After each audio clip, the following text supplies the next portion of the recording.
Hello. Happy to be back. So glad to be here. I wanted to talk today really quickly about the gift of anger. Remember originally we were talking about the purpose of frustration, right? And that the purpose of frustration is to let us know when, right, it's time to let go. We've done our job. Well, that's our new dog, by the way. we ended up getting another Great Dane since Ava's death last week. Lewis was just too sad, and so this is Priscilla. She's in the studio today. She follows me everywhere. She's a year and a half old, and she's fully trained. And anyhow, it's really nice having a dog that's a little bit older and it already comes with all the tricks in the bag. Hooray! Because Lewis just about put us in the grave. Anyhow, so talking about the purpose of frustration, right? That's our signal from the universe to let go and let God. And then we started talking about the purpose of pain. Remember? That when we're experiencing pain from a benevolent God, that's when we know that we're off. That God speaks to us not in what to do, but in what not to do. And he communicates that with us by saying, oh, here's some pain for you. By the way, don't do that. Like when your hand's on the hot stove, like sizzle, burn, like don't do that. That's pain. That's how you know. So the gift of anger, what's found in anger? What happens in anger is that's the, signal from the universe that your personal boundaries have been crossed. That's when you know. And that's to let you know of where your boundaries are, not that your boundaries are right. Like, does that need to be looked at? Does that need to be excavated? Like, are your core principles that you've been carrying around with for the last many decades still serving you? So when you're angry, know that that's where your personal boundaries are and that they're being crossed. And that it's up to you, right, being seated in self, to use that information to fix you, not fix the world, right? And to identify that and see what you can allow. Because when we're angry, what we're saying is what? We're saying, oh, God, yeah, not good enough, not right. I prefer it if it was this way. Well, that's not really our job, is it? Anyhow, hold on. All right, sorry about that. I got disconnected there for a second. Anyhow, what we were talking about is in terms of identifying the energy signature of the intelligence of the universe or God, right? Because we have this book that says God is a punishing God. No, he's not. Not at all. If you're thinking that, you're not caught up with the times spiritually. Nobody thinks that God is a punishing God despite what it says in certain holy texts. He's not. He doesn't create all of this to just then put us through a series of hoops that we have to jump through, and if we don't clear it or do it right, then we get punished and sent to hell. Does that make sense to any? I just can't even wrap my brain around a God that would create us just to punish us. That's never his intention. He has never judged, it, whatever, right, has never judged anyone. The intelligence of the universe didn't put us here to just suffer. No. And that's how we know that when we're in pain, we're off. Just that simple.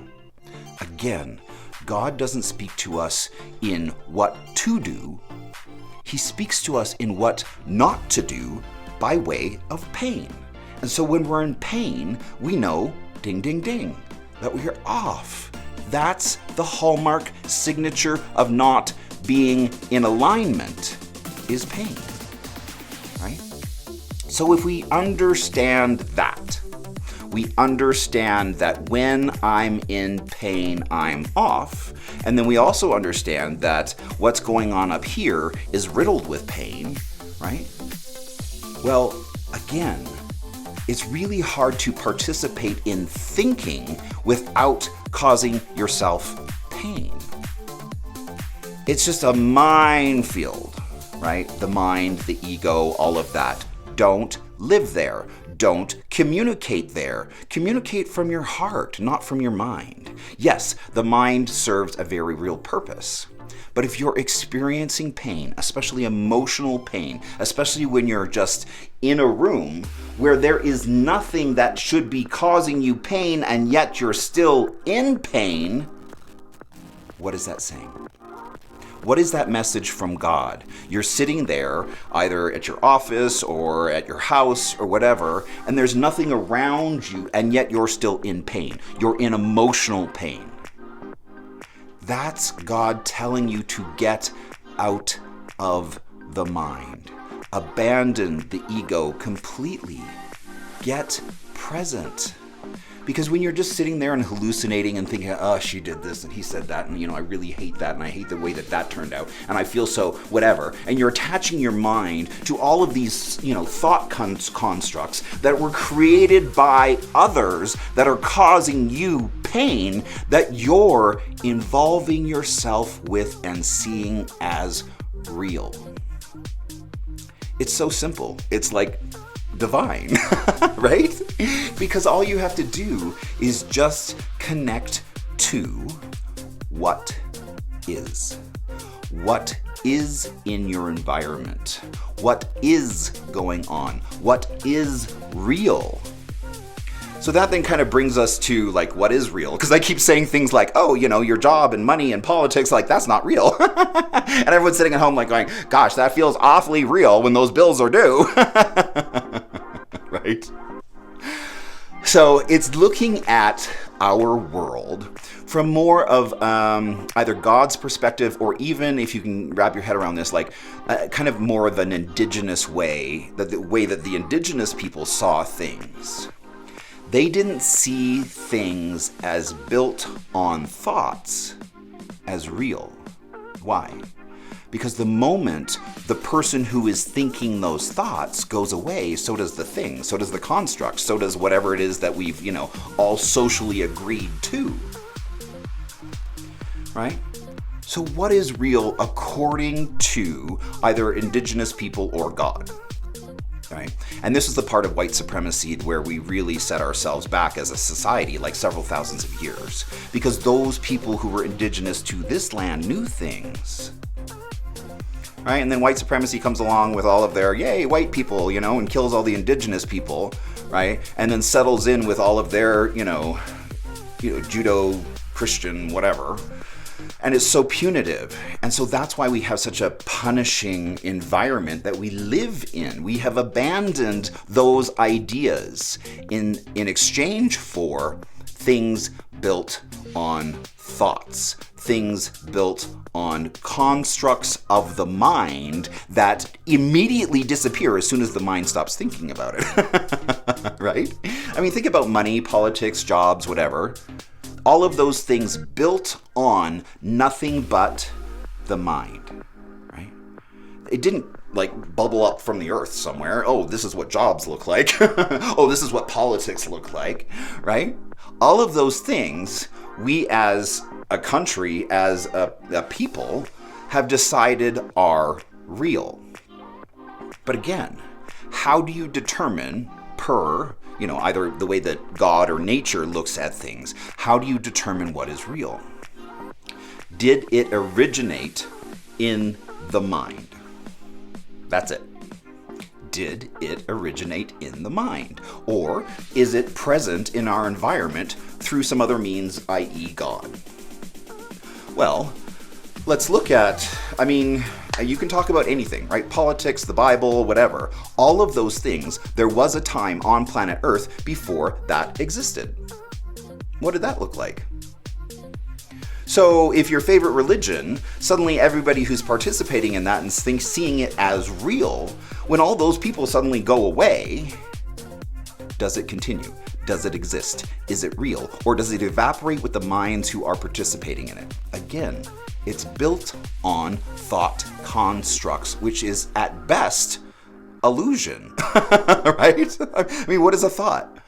A thought is just, yourself, injecting pictures into your own mind, and it can be anything. Again, there's no rules there, and yet we expect there to be. We expect there to be some kind of loving, experience formed through thoughts. That will never happen, right? Because again, the mind is not searching for love and unity, it's searching for duality in order to better understand itself. That is that, therefore I am this. Anything that starts in the mind of man is what, the indigenous people would call illusion. Right? It's all a house of cards built on thoughts, thought constructs, and agreements from one human to another. But again, as soon as those minds stop entertaining those thoughts, those things evaporate, disappear into nothing, because they are nothing. They're built on nothing and they are nothing, right? Now that doesn't mean that we don't have to get along in this world and have a job and do all these things that we've all socially agreed upon that's what we're going to do, right? Yes, those things are real in that way, but they are not real to planet Earth. They are not even necessarily real to God, because they're built on free will, which can be anything, no rules, right? The other thing that you can kind of tether to and use as kind of determining what is real is what is in the moment.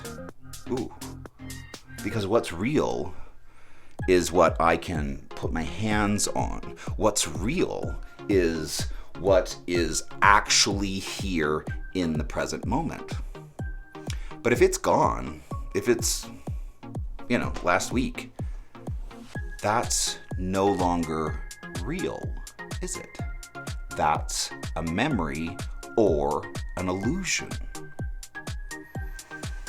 So once we start to think about the world in those terms, we can start to heal ourselves, because why?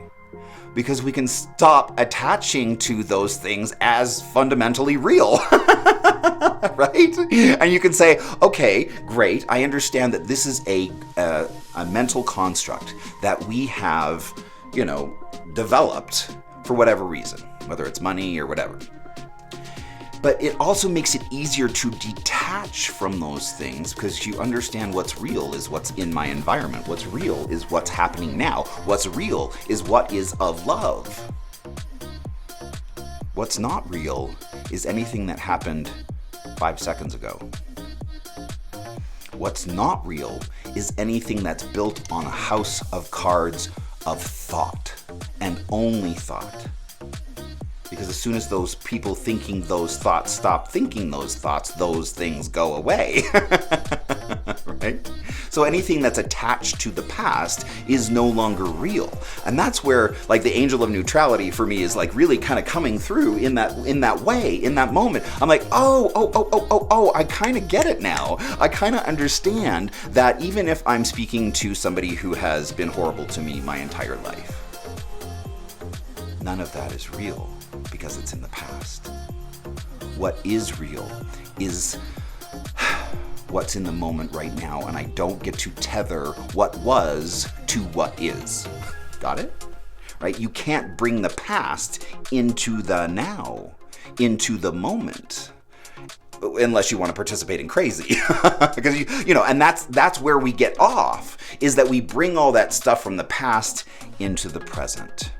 And that is crazy making. That is loveless, because it doesn't provide a stopgap for anything new. It's just more of the same, right? So if you've had this cycle of whatever with a single, a certain person, and you start to have a new conversation with that person, and you keep bringing that old stuff into the now, there's no opportunity for what? For love. Because you're bringing in all the past, that what has gone, that what is based on illusion into the now, even though it no longer really truly exists, except for in the mind, right? So, if we know all of that, it helps us first and foremost, take care of ourselves. Like I've been saying in here, that is the gig. The gig is to liberate yourself from pain. Right? And all I have to do is not do pain. Good luck. Right? Easier said than done. If it's pain, it is not the right direction. Right? And so if we know that, and we're like, oh, okay, that's painful, go this way. Right? it couldn't be clearer. So if those thoughts and you sitting there being in your head and being mad and thinking about this and that and the other is causing you pain, that's the signal from God. You shouldn't be doing that. You shouldn't be living there, ever. You should be living in the present moment, in this day, in this moment, and what? Looking forward. Looking forward to new opportunity. Looking forward to what you're going to create, right? Because when you're in that space, like it's really hard to be in a bad mood when you're looking forward to things, right? And so that is, I feel like a much healthier position to be in. And I'm so excited because it's like every time I start to get in fear or pain, I can immediately fix it. I'm like, oh, this is uncomfortable. I'm like, because you're just, doing whatever and you're going off in your head and you're like, and you're like, oh, I'm not having a good time here. I'm injecting all of that into myself, all that angst, all that pain. I'm injecting into myself, and the solution is just to get into today, into now, this very, very, very second, which is the only place where you can connect with God, right? So be present to your life and look forward. Look forward to things being better. Look forward to new opportunities in everything. It's in that place that you can heal yourself immediately from anything that's painful. I was even talking about Ava died a week ago today. And as painful as that is in missing her, again, there's the two types of pain. There's the heart pain of just having your heart broken and being emotionally, hurt because you miss somebody, right? That kind of pain is okay. That kind of pain teaches us to be human. So we look to that as an okay version of pain. But when you're making crazy and just in your room and you're full of fear or you're full of pain and yet there's nothing around you that's causing that for you, that's you doing it to yourself. We need to learn to stop using our imagination for harmful purposes. Don't do that. Don't do that to yourself.